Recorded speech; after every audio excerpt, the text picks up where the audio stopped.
Welcome to a Season of Caring podcast where there's hope for living, loving, and caring with no regrets. This is Rayna Neises, your host, and welcome to a special podcast.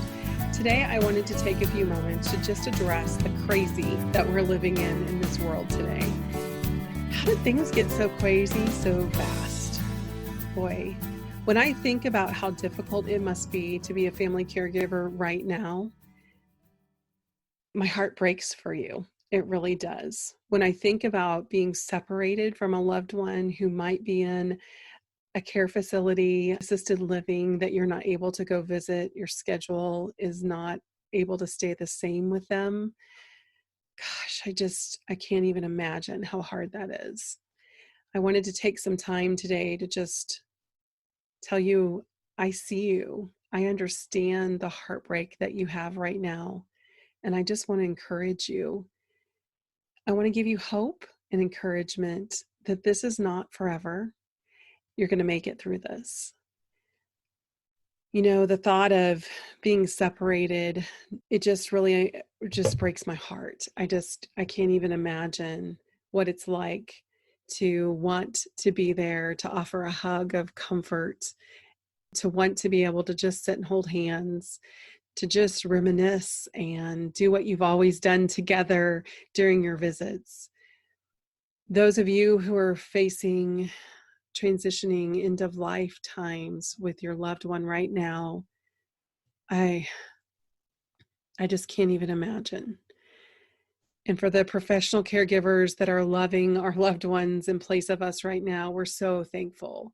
We're so grateful that you get the magnitude of how hard this is for families to be kept apart.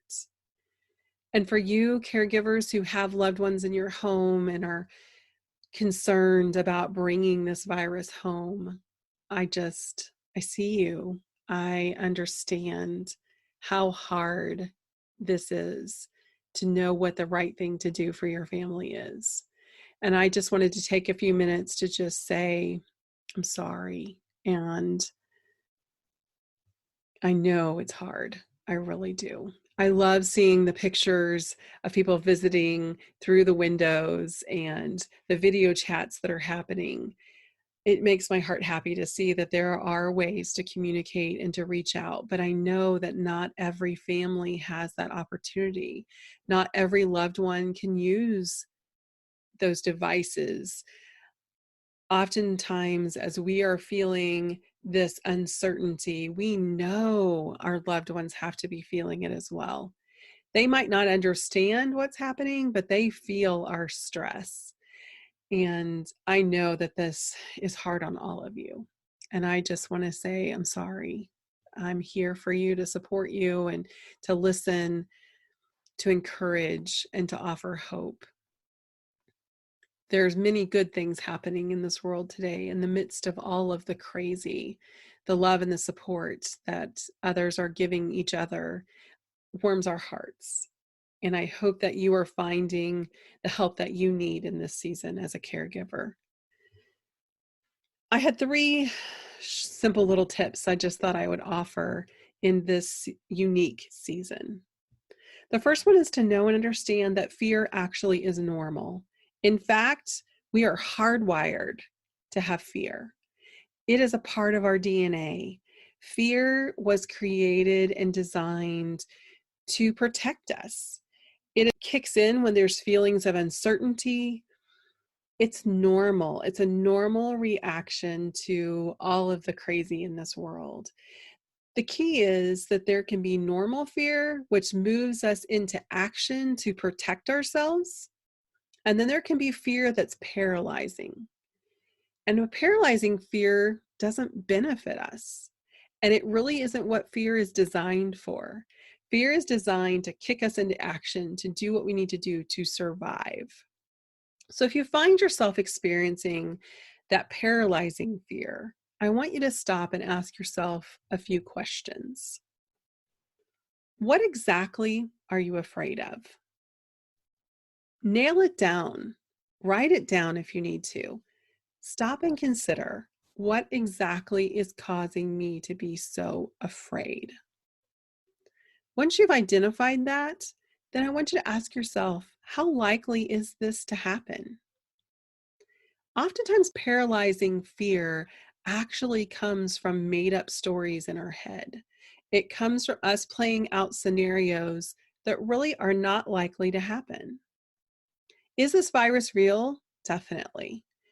Is your loved one in a compromised state and so at bigger risk of getting this virus than you? Definitely. I'm not saying that this isn't true. I'm just saying that sometimes the stories we tell ourselves because of the situations we find ourselves in become untrue, and they cause the paralyzing fear. Once you've identified exactly what it is you're afraid of and how likely it is to happen, then what's the next step you can take to change the odds? How can you increase the odds in your favor of not letting this happen? The CDC, everywhere, you are hearing all kinds of things you can do to limit your possibility of getting this virus. Do it.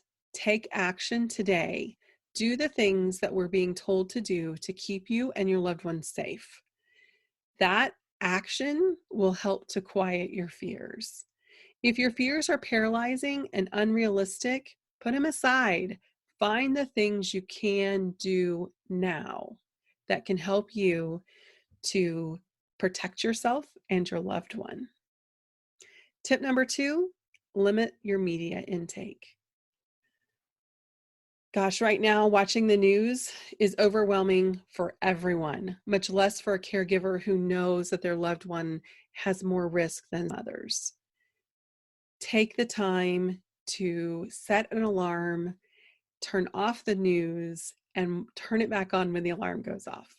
Spend 15 minutes, catch up on what you missed, and then turn it off again. Limit the intake. There is not enough happening for us to spend hours watching the news, talk about the same thing over and over and over again, and create more fear within us. Spend some time doing things that bring joy. We can have joy in the midst of this time. We don't have to spend our time watching the news in fear of what's happening. Stay connected, stay educated in what's current and most important for you to know right now, but don't spend your time dwelling on what's happening around the world and those things which you cannot impact. So set those alarms, watch the news in small pieces, and find other things to do. You know, when I was caring for my dad, I noticed that when he would just watch the evening news, he would get agitated. You would notice him paying close attention to what was happening on the news. And it wasn't good news. It was all things that were sad and destructive and difficult to hear. And Dad, he had no way of impacting those things. So how was it beneficial for him to see what was happening? So as his caregiver, I wanted to keep him happy and healthy as possible.